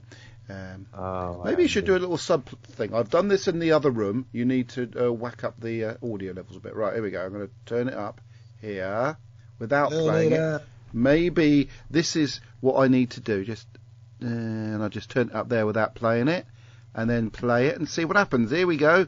Take 3. Well, good afternoon, 20 megabytes. It's Andy Nunny here. It's Sunday afternoon. It's about 10 to 1 in the afternoon. I'm just having a nice bowl of yoghurt and muesli. Before taking Storm again off to National Trust Place and then to Missy Church. Second I recorded this, because I recorded it, closed down Dusty and didn't click save. And before anyone says, no, I have not had a drink. Oh, by the way, I've actually been catching up some of the back catalogue, and I recently listened to the Five Doctors and Scream the Shouker. Well, am I ever going to live down the fact that I fell asleep in the episode? I don't think I am. Anyway, School Reunion, thoroughly good episode. Not quite sure what the colour team would achieve and how they would achieve becoming Master of the Universe. It never quite was explained, it was vague. But anyway, it didn't really matter because they were secondary. The main thing was about bringing Sarah Jane Smith back, and it was wonderful because she was straight back into the role. What was really good was the byplay between her and Rose, because obviously Rose thought she wasn't any, and now realises there's more than one, and it was like, as Mickey said, you couldn't meet your ex. I've only ever had that once, but by that time my ex wasn't interested in anything like me. She had a different taste, shall we say. But that was fun, so that was fine. It's interesting that I don't think Rose actually knows how many incarnations the Doctor's been through. Obviously, she's seen regenerate, but she doesn't know that this is the 10th incarnation. I would have thought he would have mentioned it. 11th incarnation of the War Doctor, we didn't know that by then. And I don't think Sarah ever mentioned that she'd seen the same thing, and that, hers were the 3rd and the 4th a long time. And she wasn't jealous at all, never jealous of us. But I think it's interesting that you get to understand that, and the way that then Billy Piper and Liz Sladen pull it off by them becoming. When the Doctor walks in, they're just in hysterics over him. I think that really was a very good piece. But Liz Sladen was straight back in. And when she meets the Doctor first time, the Doctor knows who she is, but she doesn't obviously know. But then when they meet her at school, I think she sensed it and understood and said, "You are, aren't you?" I mean, obviously, having seen the TARDIS, a bit of a giveaway. But I think the Doctor is something about the Doctor. And I think the Doctor here was really, a really good role played here, because he exuded menace with Mr. Finch. I'm going to stop you. He doesn't shout, doesn't raise his voice. I mean, he's very much like when he did in Family of Blood, when they had a very similar thing. Yes. He just shows himself so in control. He's so up top, and he's there. I think that he really did play that well. I mean, Anthony Head. He was good. I mean, again, he exuded a quiet menace and a bit loud at times as well. I think some good moments, when the one member of staff gets covered in oil, they take her and say, "She's fine," and said bang, and the scream is, "No, she's fine." Yeah. I mean, a bit daft about the oil itself kills them, but and also the intelligent chips. Dear God, what will they think of next? But Billy Piper, although he's rather becoming intelligent, and then obviously completely losing it and going back to the way she was, which we would have. Mickey had a few things to do. I love the bit when he's going, I'm going off, which way is the mass department? And it must have been great fun. I do wonder, did he actually get to drive the car through the window? Because that would have been terrific fun. Probably wasn't. Probably done by Stuart Fell or one of the stuntmen, something like that. But it was a bit gormless. You feel like you were in a car. And of course, Canine Mark III. I mean, what has Sarah Jane been doing with him? She really kept him clean. And they said he couldn't get the parts to fix him, and you can't just, trundle down to your local Curry's and say, "Can you have a look at this, please?" Or take your local car dealer. But you thought she might actually sort of clean him up a bit. And of course, we get Canine Mark IV at the end. I never saw the animated. I think it was Australia, wasn't it? It's probably out there. And probably somebody can point me towards somewhere I can get and watch it. I can watch Canine and Company. Which let's not go there. But it was good seeing Canine, but he's sort of slow as ever, when everyone goes running off and he's struggling along after them, I think Tom Baker had the best idea, pull his scarf around his neck and pull him. But there's two really good moments that stood out, and the first one, well, three in fact, of course. The first one was about the Doctor explaining, to Rose, you will die, you'll get old, I won't. And that set it very well for when Finch offered him basically immortality for everybody else. And Sarah Jane said, no, people have to move on, people have to die. It's very interesting. Stormageddon's actually asked that a couple of times, but why do people die? And he's only 5, but he's starting to get a grasp of it. But the two link together, and it just shows the Doctor has to move on. He can't stay with people forever because they will eventually die, and he goes on by himself. And you understand how many people he's been with, and that's the way it's going to be. The second one was saying goodbye to Sarah Jane. I mean, he said say goodbye, and of course we didn't know that it wouldn't be too long before we actually did lose Liz Sladen. So actually, it was good in a way, because it she's some closing. There was a little prick in my eye and thought, she was so young, she's only 60 when she died, and that's scary. It's not much older than me, is it? But that's it. But the real punchy air moment was when she walked into the TARDIS and said, "You've redecorated," and it's wonderful. I mean, especially the Doctor said, "Do you like it?" "Yes, I do." It's sort of a twist on what's normally said, but it just, it's that something that fans of the classic Who, I think everyone is a true fan, would appreciate. But you didn't have to. You didn't add anything to it if you didn't understand it. For those who did, it's just a little bit more. Oh, and I watched bits of it, Stormageddon. He said the Corilla Dane were like raging velociraptors. Of course, he is the local dinosaur expert, so he'd know. Anyway. Till next time, be seeing you. Thanks, Andy. It's brilliant. Andy actually picked up on a couple of things that we may have talked about if I hadn't skipped to the end of the episode. Yeah, I was about to bring up some that he touched upon. But go ahead. The conversation between Rose and the Doctor, that was quite a key conversation in the story, and the bit where he picks up Sarah Jane and he says, "My Sarah Jane," and gives her a hug. That was really sort of choking back. I think, like Andy says, it's because it was all, even though the Doctor appeared in Sarah Jane Adventures, the 10th Doctor, you almost imagine that's him really saying goodbye to Elizabeth Sladen, and it's really, really moving. It's beautifully done, and it's just got more gravitas now because of what happened to Elizabeth Sladen afterwards. Yeah, sorry, Kirby, you were going to say something. Two things. First of all, when you decided to skip everything, I was about to say that this is something brought up during the commentary, that they lost track of how many Krillitanes there were, because they actually say, the Doctor says in one scene, the scene as they're coming out of the school, how many there are, but then that doesn't match the number which are hanging from the ceiling, and and it also doesn't count the ones that were the one that was exploded. So that's one thing. The other thing, more directly, that he just reminded me of is with Sarah and Canine. Why does she have Canine in her car? I don't know. Maybe she's not got enough room for him in the house. Why does Sarah Jane have Canine in her car? That's a good question. I mean, why? Oh, what's the punchline? That's a brilliant setup for a gag. She doesn't know the doctor's there, and she's got Canine, a non-functional Canine in her car. Because he wanted to cross the road. Surely that's the answer. I know. The actual answer is it's a science fiction fantasy TV program. Anyway, well, thank you, Anne. It was a great bit of feedback. Have to say, it's I'm glad I persevered with that, despite the sound issues. Yes. One of his best bits of feedback. It was a little hard for me to understand parts of it because he talks so fast and his accent still. Well, it's just Andy being Andy. Right then, we have this.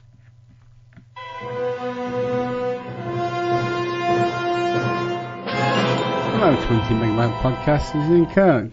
Hello, Ian. School Reunion by Toby Whithouse. Fan favourite Liz Sladen is back as warm-up to having her own series. The old companion and the new get very competitive at first, but eventually become friends. Chips are back. Last week they even had a character called Chip. That's right. Mickey gets character development by joining the TARDIS crew. Rose and Sarah compare notes about being companions. Mickey and Canine compare notes about being technical support. Bye for now. Thank you, Ian. Oh, that Master? Oh, God, here we go. It wasn't last week, I know. Where Mickey gets character development by joining the TARDIS crew. Yeah. That reminds me, take Rose's expression when Mickey volunteers to stay in the TARDIS. Yes, it's indeed. Just great. Yeah. You say oh no! She can't have him to herself.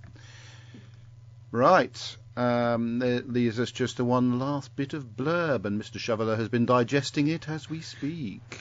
I have indeed. 1 second. La la la la la. I am good to go. Introduce. I feel I should. Sorry, Ben. I feel I should play the old Hovis bread music over this feedback, but I don't think it'll be long enough. I don't think it would be. I think you'd have to get the 12-inch mix of that. I'll carry on. Canine and Company, Episode 2. Or the Power of Krillitanes. Day 20 megabytes. School Reunion is, of course, a closely studied critique of the academy system in the UK. Sorry? That sounds like Billy Kirkbright. Slightly deeper.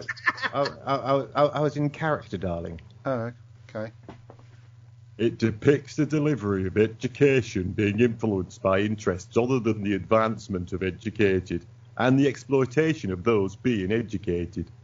The specialism of this academy is obviously universal domination.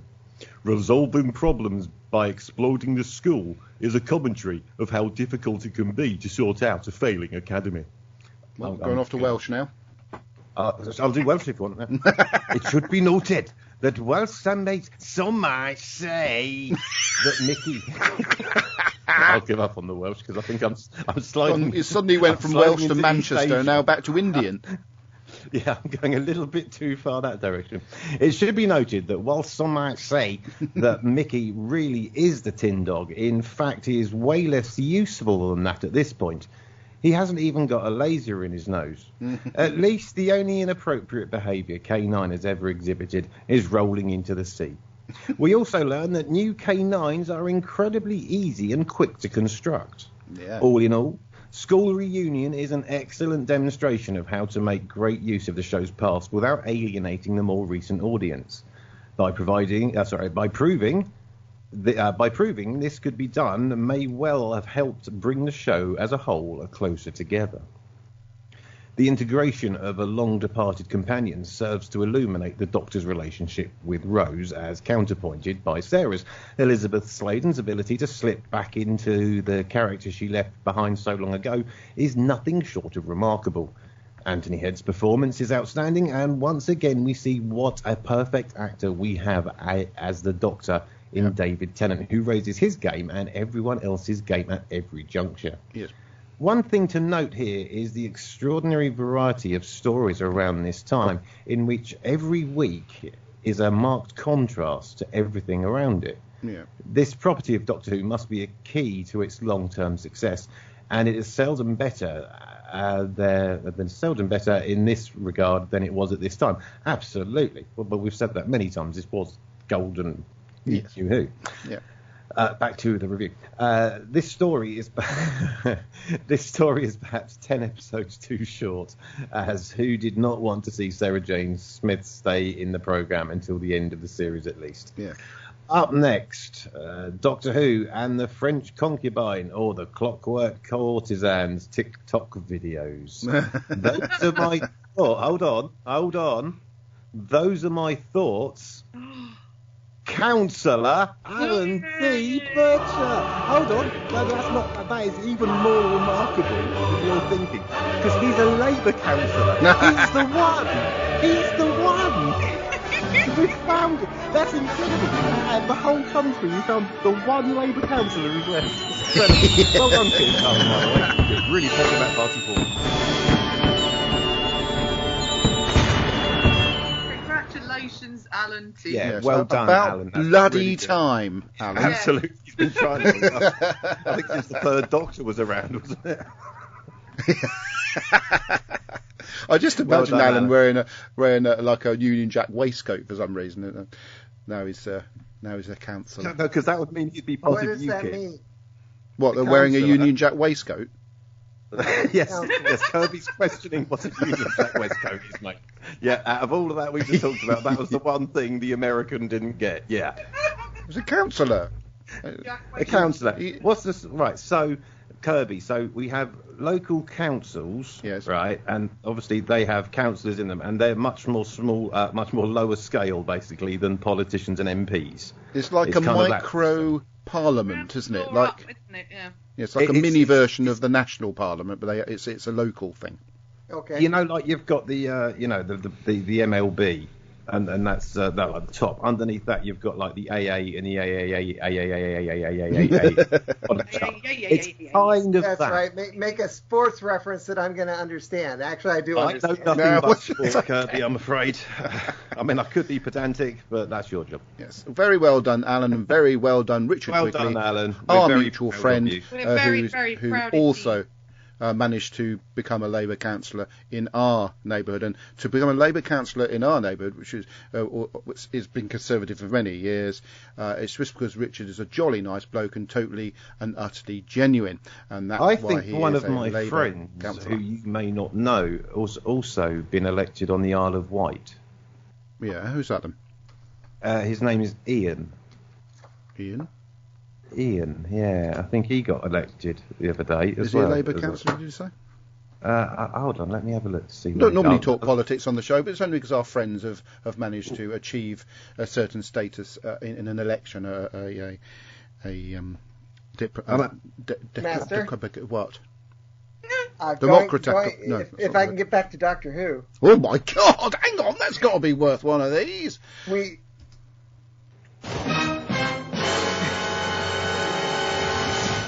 Back to Doctor Who. This week we had Anthony Head from Merlin.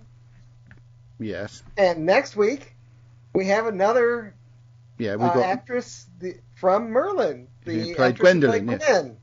Yes, and then next series, well, a couple of series time, when Catherine Tate is the companion, we have Merlin himself. Yes. Yes. And then when we get the 11th Doctor, we get the chap who's in Umbrella Academy, who's he's in 11th Hour, isn't he? But can we I've never seen Umbrella Academy. Oh, I need to watch it. You do. Oh, yes. I love Umbrella Academy. It's so good. I've got an Umbrella Academy face mask. Sorry, Ben, you were going to say something. He's been elected to Ryde Town Council, Binstead Ward. Does that's he when have a my ticket auntie to lives. ride? Shut up, Only if Kirby. he's on the bus. That joke has never been heard before. Congratulations. Right then. I bet the citizens of Ride really have. They're tired of that one, I'm sure. Well, it's spelt differently for starters, but there you go. Yes, but it sounds the same, Adam. It sounds the same. I was going to look up something then. Hello.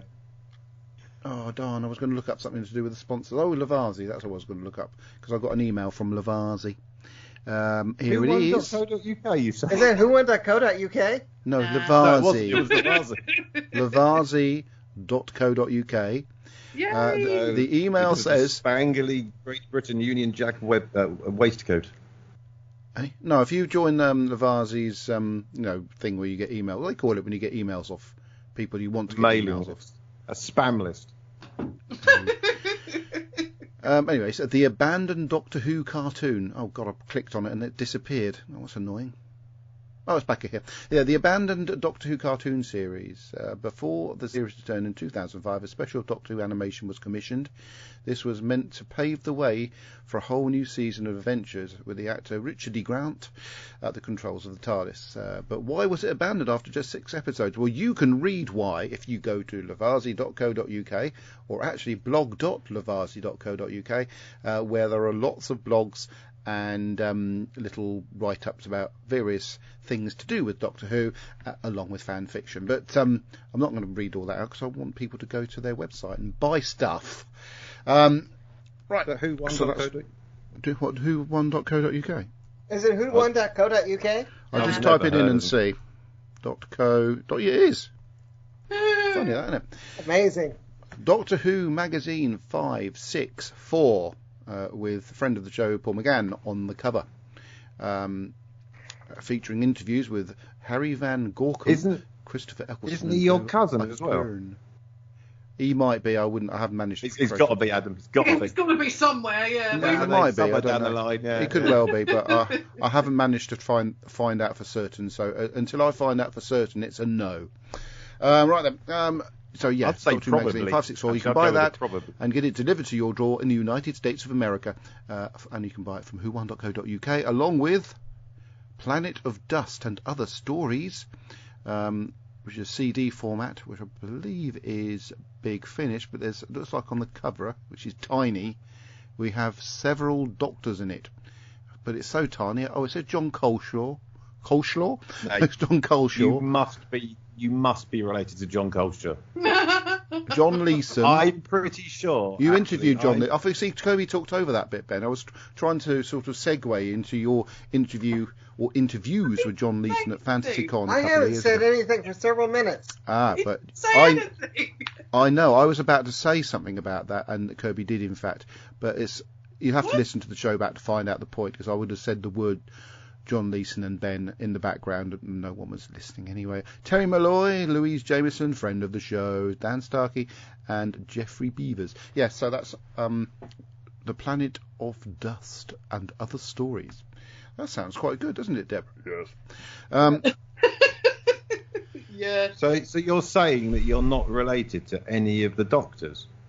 I bet he is. I don't know. I've started tracing back. Reckon. Well, I was going to answer the question then, but never mind.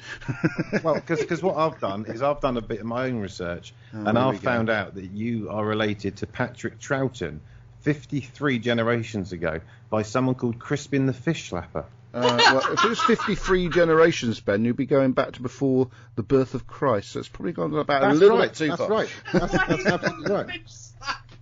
Yeah, because that's right. It's because he was a fish slapper, apparently. It's only 29, 30 generations back to William the Conqueror. Anyway, Power of the Daleks Special Edition DVD. I must get that, you know. Welcome to the Doctor Who History Podcast. Crispin the Fish I'm ignoring you. Drive, David Llewellyn Torchwood story. Along. This week, special guests on the show include Maria the Knuckle Smarkle. What? The Fourth Doctor Dalek Universe Dalek Protocol. I must actually get all these Fourth Doctor Big Finish stories because I'm really eager to hear them. First Doctor Adventures 5. Who plays the first? Oh, of course. Colin the Flea Pit Man. It's that chap. What's his name? Who played the first Doctor? Oh, David Bradley. He plays the first Doctor in some of these Big Finish audios. Of course, Lone Centurion, featuring Arthur Darvill, a Master featuring Eric Roberts. So lots of really good audios. And of course, if you love your Doctor Who literature, who1.co.uk are complete experts Is that in supplying who1.co.uk? Doctor Who literature. Right, iwheroes.co.uk, which is particularly referenced to people living in the United Kingdom, where you can have your stuff shipped. So they have. Say again? Let's see what's coming up new, and I'll have to log in to. Because if you log in, actually join their website. I don't think they call it logging in, do they? They call it registering. I got a Stan Lee figure the other day. It's Stan Lee. When Stan Lee does these cameos, he did a cameo in Iron Man. Who? For God's sake. Anyway, did a cameo in Iron Man in which he gets mistaken for You Hugh mean Hefner. Stanley, as in the people who make the tools? Yeah, that's exactly what I mean. Yes. Spot on. I've got a couple of yellow drill bit cases that say Stanley on them. Brilliant, that Kirby. could Well be done. the case. Fantastic. I'm not trying to. They haven't actually paid me any money, Stanley Tools, to do any. Well, yeah, you keep saying Stanley.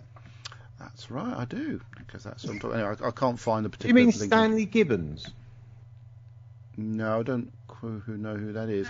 No, Stanley Gibbons Did is he a do stamp rubbers? shop in London. I'm surprised. Didn't he create erasers? Yeah. So what we've got coming up? What about Stanley Baxter? I can't find the new stuff, Deb. It's not working. Stanley Baldwin. Do you mean Stanley Baldwin? No, Stanley Matthews. Just as a Stanley sports Matthews, the reference. old footballer. Right. Here we go. Oh. Heroes pre-orders. I found it. Right, what we've got coming up. We've got Funko Pop vinyl Halo Infinite coming soon. There's a Remember couple of Halo versions James? of that. The Elvis 68 comeback special, which is really quite amusing Funko Pop with they've got him curling his lip and sort of crooning. He got his leg stuck out as well. Yeah, and Funko Is he Pop eating a vinyl. hamburger? And sat on the toilet straining. No, Simpsons Witch Marge and Harry Potter Ron Weasley with that strange sort of woolly thing he had on in one of the films, and then there's a pop plush cuddly sort of Harley Quinn figure. But yeah, if you go to iwheroes.co.uk, peruse their website, find some really cool stuff. Like I say, I got myself a Umbrella Academy face mask, and it's the first face mask I've bought that isn't a surgical one that actually fits my face.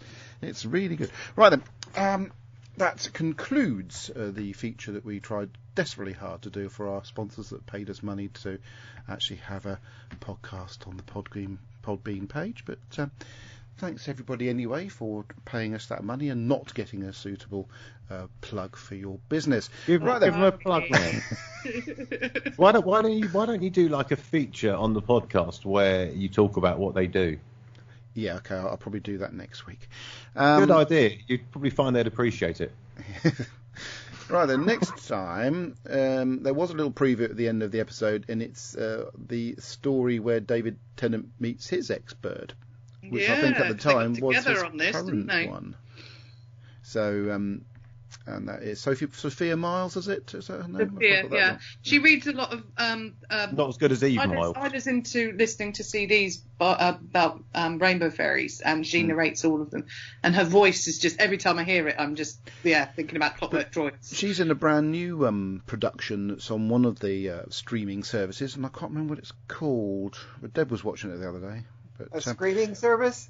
Do they just go and scream? Yeah, they're really cool. God.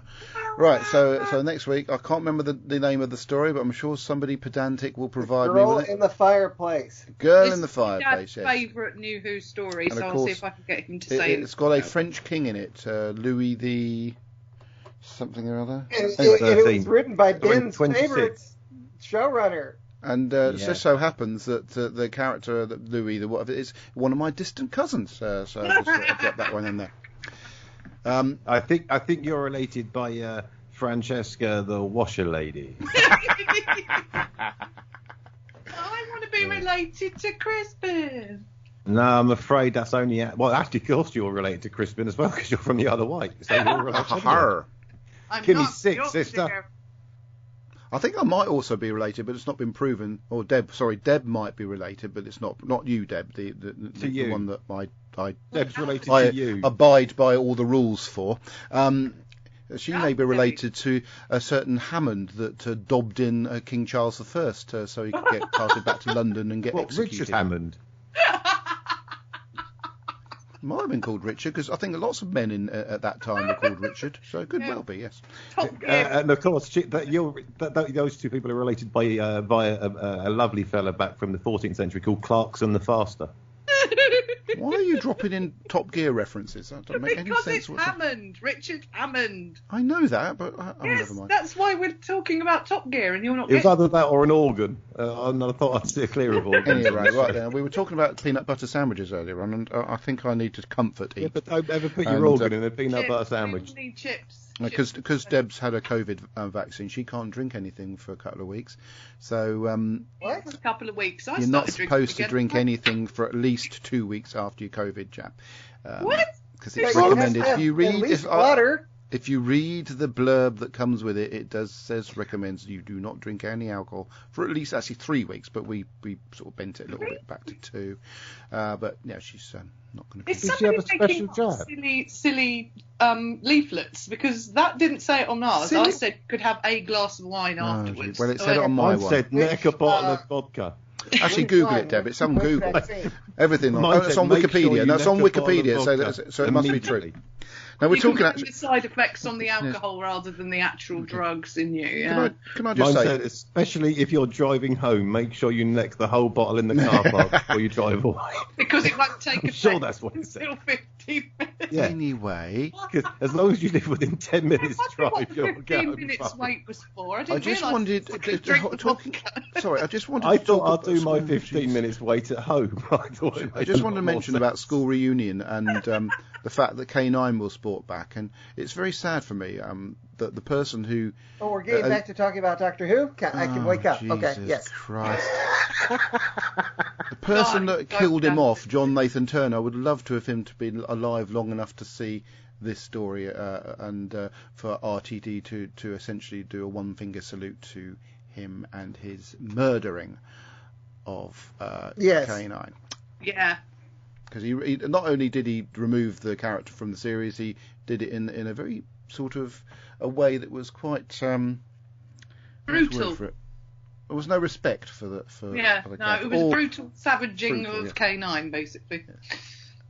Right, so next week. And the kids loved Canine. I don't see what the problem I loved Canine. I loved Canine. No, I loved a kid Canine when I first saw it. No, I loved Canine. Sorry. I kicked Canine. Yeah, well, that's you. Do you know, it's a sad thing. Talking about saddest thing of all, talking about my Canine here, Debbie, is you remember John Leeson wrote on my Canine at the Fanticon? Yes. Well, all the writing is virtually all disappeared off it. It's all almost. I've got a picture almost of it. Gone. It's a little square. You can't even see the word lease, or you can barely make it out. So I'm really sad that alleged permanent pen was nowhere near as permanent. Mind you, might because Deb's cleaned it with some polish, but we won't You should have put some tape over it or something. Well, if I'd known that normal pledge would remove permanent marker, I would have done that. Anyway, next time, Girl in the Fireplace. So anyway, thanks for listening, watching, taking part in the show. Do continue to do so, even though you don't. Goodbye. Goodbye, fancy pants. Slicer. Scarecrow.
Megabyte Doctor Who podcast is an APV Services production sponsored by whowon.co.uk, lavazi.co.uk and iwheroes.co.uk.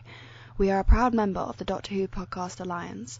Doctor Who is a trademark of the BBC. No copyright infringement intended.